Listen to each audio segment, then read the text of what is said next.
Assalamualaikum warahmatullahi wabarakatuh. Syaitan merupakan salah satu makhluk yang Allah murkai, yang sampai saat ini dia selalu dalam murka Allah Subhanahu wa Ta'ala, sehingga ia tiap hari, bahkan setiap detiknya menggoda anak cucu Adam, sehingga anak cucu Adam terjerumus dalam murka Allah Subhanahu wa Ta'ala. Dan pada video kali ini kita akan membahas tentang syaitan dan cara ia merobek iman hamba. Tersebut dalam sebuah hadis diceritakan, sesungguhnya datanglah syaitan laknatullah, lalu ia duduk di dekat kepala seorang hamba, seraya berkata kepada hamba, tinggalkan agama ini dan katakan bahwa Tuhan itu ada dua, sehingga kamu bisa selamat dari kesakitan. Namun apabila terjadi peristiwa tersebut, maka itu adalah bahaya yang sangat mengerikan dan ketakutan yang sangat besar.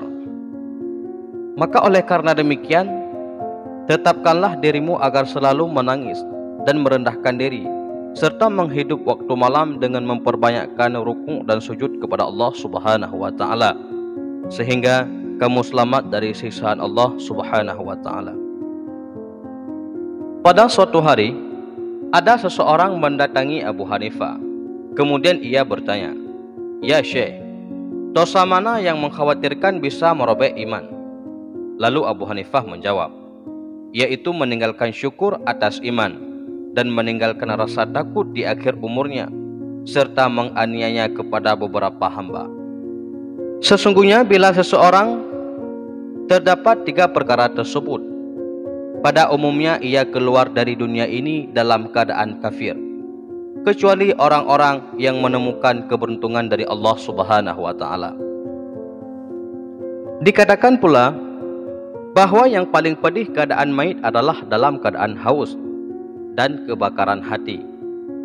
Pada waktu itu semua mendapatkan kesempatan untuk melepaskan iman orang mukmin.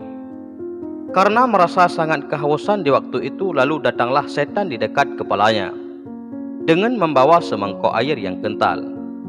Kemudian setan menggerak-gerakkan mangkok air tersebut kepada orang mukmin.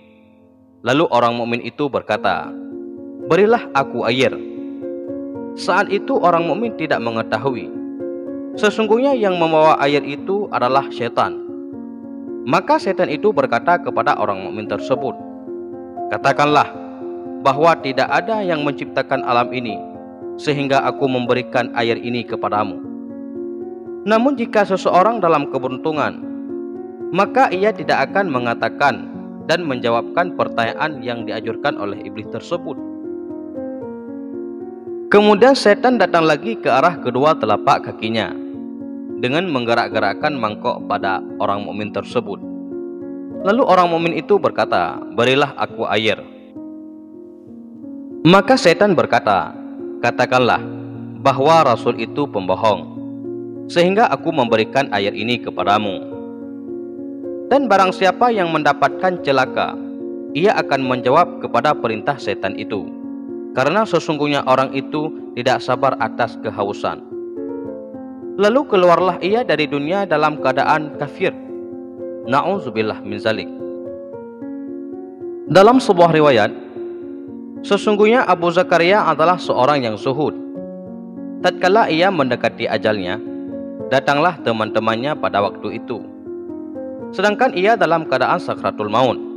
Kemudian teman-temannya mengajarkan kalimat thayyibah, yaitu La ilaha illallah Muhammadur Rasulullah. Maka ia memalingkan wajahnya dari temannya. Ia tidak mengucapkan kalimat itu sedikit pun. Lalu temannya mengucapkan kepadanya untuk kedua kalinya. Ia tetap memalingkan wajahnya. Waktu temannya mengucapkan kepadanya untuk yang ketiga kalinya, ia berkata, "Aku tidak akan mengucapkan." Teman Abu Zakaria itu jadi bingung. Tatkala Abu Zakaria sudah sembuh setelah sejam dari keadaan sakratul maut, dan ia sudah merasa ringan, maka ia membuka matanya seraya berkata kepada teman-temannya, "Apakah kamu semua telah mengatakan kepadaku?" Mereka menjawab, "Ya, kami telah memperlihatkan kepadamu kalimat syahadat 3 kali. dan engkau berpaling 2 kali. Engkau mengatakan dalam yang ketiga kalinya, aku tidak akan mengucapkan. Sehingga Abu Zakaria berkata, telah datang kepadaku iblis. Ia membawa semangkuk air. Ia berdiri dari sisi kananku, serta menggerak-gerakkan mangkuk tersebut seraya bertanya kepadaku, apakah engkau membutuhkan air? Aku menjawab, ya.